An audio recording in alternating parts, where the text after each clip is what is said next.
صحيت الصبح لقيت باب الماسنجر بيخبط تك تك تك. لقيت هدية كده قدام الباب وعليها رسالة كلام حلو ممضية من الحسيني محمود.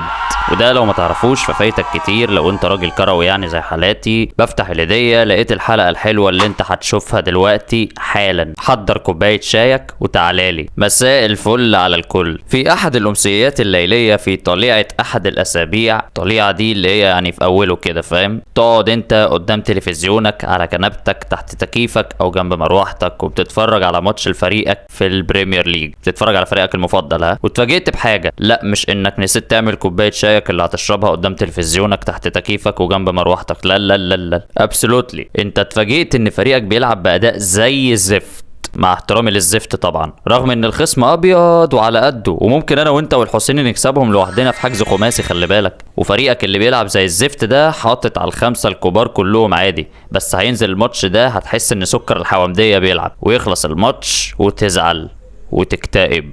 لا لا لا لا ما عندناش وقت، عيط بعدين، بننام بدري احنا. بعد الماتش ما يخلص وتزعل وتكتئب هتتفاجئ بمدرب فريقك ساب كل حاجة والأداء السيء واتكلم عن أبعاد الملعب اللي حجمت فريقه وخلت الخصم ياخد اللي هو عاوزه من الماتش. وليه تتفاجئ؟ انت ممكن على فكرة فعلا تكون حسيت بكده، انك بتتفرج على دوري مدارس مش ماتش كورة على أعلى مستوى بسبب قلة المساحات من كتر ما الملعب ضيق. والسؤال، هل ابعاد الملعب بتأثر على مستوى الفرق فعلا ولا المدرب بتاع فريقك صياح وطرب؟ بص هو كده كده صياح وطرب مش هنختلف يعني، لكن السؤال الاهم اللي عدد لا بأس به من الناس هيسألوه، هو اصلا ابعاد ملاعب كرة القدم بتختلف؟ والاجابة بل انها بتختلف جذريا وبشكل واضح حسب قوانين الفيفا، فمفيش ابعاد محددة للملعب الناس تلتزم بيها، يعني مفيش طول وعرض معينين الفيفا مقرر ان هي تبقى موجودة ومتحددة، لكن الحد الادنى لطول الملعب 90 او 100 ياردة، والحد الاقصى 120 او 130 ياردة، والعرض حده الادنى 45 او 50 ياردة، وحده الاقصى 90 او 100 ياردة. طبعا انت مصدوم دلوقتي، لكن الاتحاد الاوروبي واتحادات بعض الدول زي انجلترا مثلا كده حطوا قواعد بنفسهم للحد الاقصى والادنى للحوار ده عشان يقللوا افضلية اي فريق على التاني ممكن تحصل بسبب الحوار ده. في انجلترا مهد الحضارة الكروية، ويبقى راجع الحلقة دي كويس، مينيمم العرض والطول 64 متر و100 متر، وماكسيمم العرض والطول 68 متر و105 متر. تخيل معايا مثلا فريق متعود يلعب ويتدرب في ملعب بطول وعرض معينين وفجأة يلاقي نفسه في ملعب أضيق طولا وعرضا،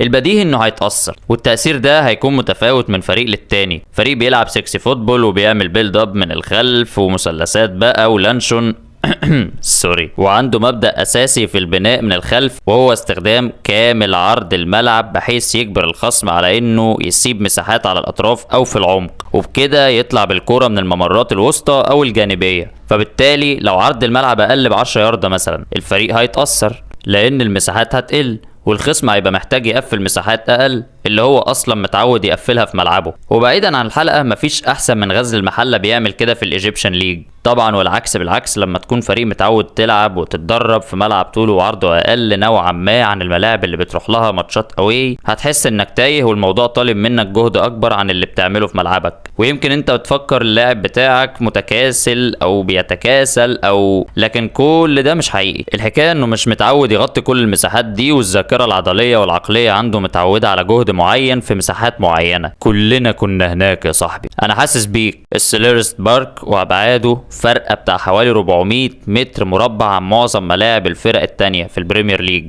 متخيل الفرق هيكون عامل ازاي في الملعب ده؟ دي واحدة من الاسباب اللي بتخلي الملعب ده فعلا من اصعب الملاعب الاوي على اي فريق.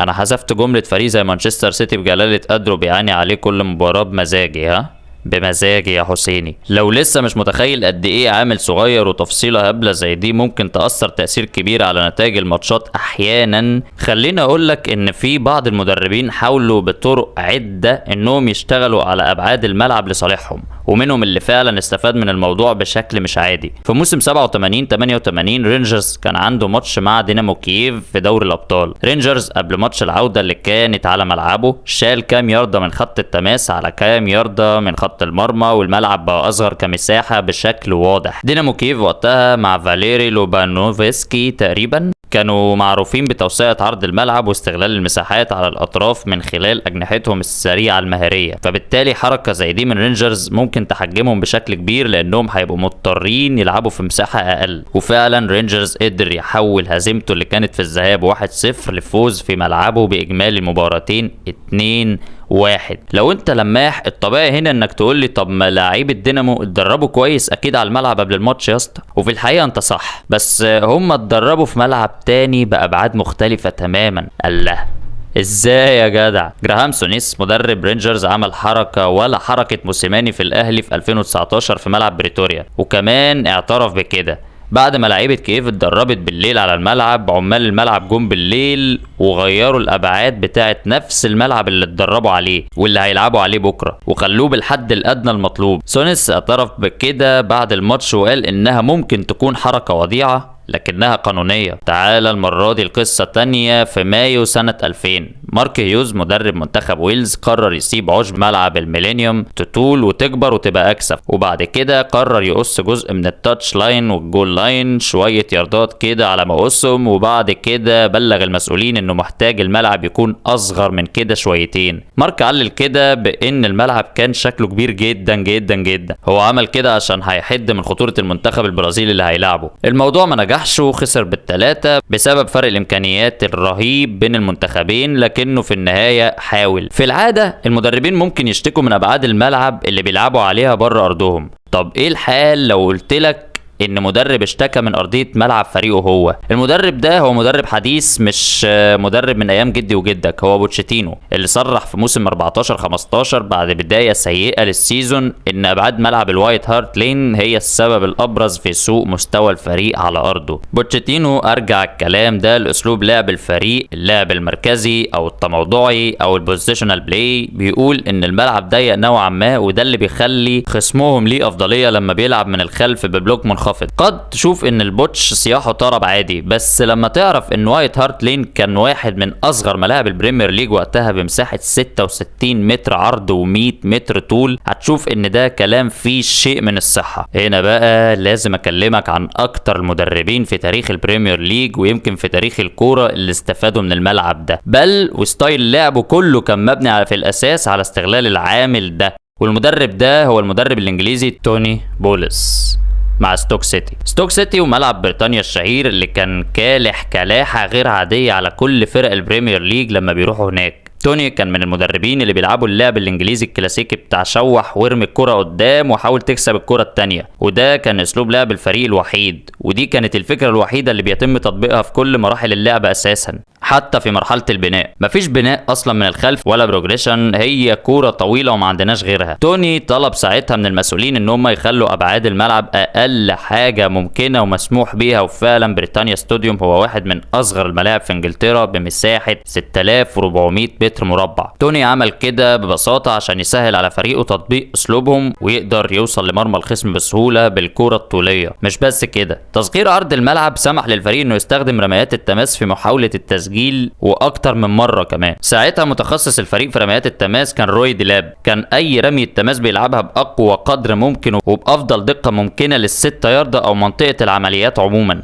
لو مش متخيل رعب رميات التماس بتاعه تروي، فخليني اقول لك ان مع بدايه موسم 2008-2009 ستوك سيتي سجلت اهداف من رميات تماس في استون فيلا وايفرتون وارسنال وساندرلاند وبورتسموث، وبنهايه الموسم الفريق كان مسجل 10 اهداف رميات تماس من 38 هدف هو مسجلهم في البطوله كلها. روي ديلاب انهى مسيرته في البريمير ليج ب 15 اسيست من رميات تماس، ده غير البري اسيست اساسا. ارسن فينجر كان بيشبههم بفريق الرجبي، وقعد فتره يروح ملعب بريطانيا ياخد على عينه ويروح، لا مش بيروح على بيته، بيروح على المؤتمرات كده يصيح حبتين بعد كده يروح، وتقريبا كل مره كان يروح هناك كانوا بيحطوا جول بالشكل ده. الصراحه هي حاجه تجيب عقب يعني، لدرجه ان هم مره كسبوا 2-1 بجولين من رميات تماس في نوفمبر 2008. ولو جيت للحق بيرنلي جنبهم غلابه غلابه غلابه، فريق كلح كلاحه يا راجل، دول كانوا بيسيبوا العشب يطول اكبر حاجه ممكنه، وفينجر راح يقدم شكوى للاتحاد الانجليزي عشان كده طول العشب مش مناسب.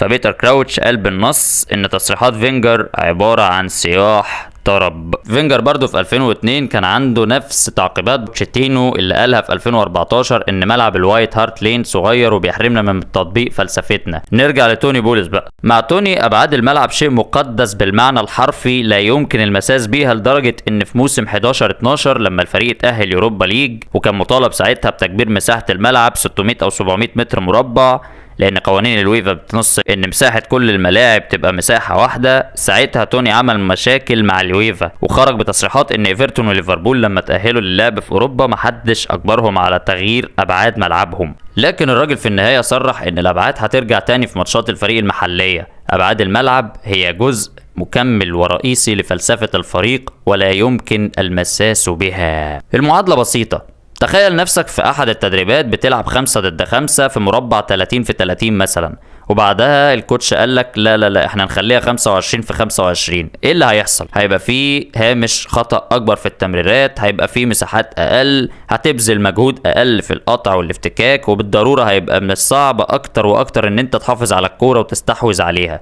كل حاجة بتتغير بتغيير ابعاد الملعب. الاتحاد الانجليزي على الرغم من انه عامل حد اقصى وحد ادنى الا انه بيوصي بعمل الملعب بحجم 68 في 105 متر، وهو الحجم الحالي ل 12 فريق من الناشطين في البطولة. ابعاد الملعب بالنسبة لاشياء كتير في الكورة قد تكون اقل تأثيرا بفرق كبير، لكن هذا لا ينفي انها في احيان اخرى كتير بتكون مؤثرة حسب ستايل لعبك وستايل لعب الخصم. حجم الملعب بيأثر على حد فيكم بالايجاب والتاني بالسلب، والشاطر هو اللي يعرف يبقى ستوك سيتي. فوتك بعافية.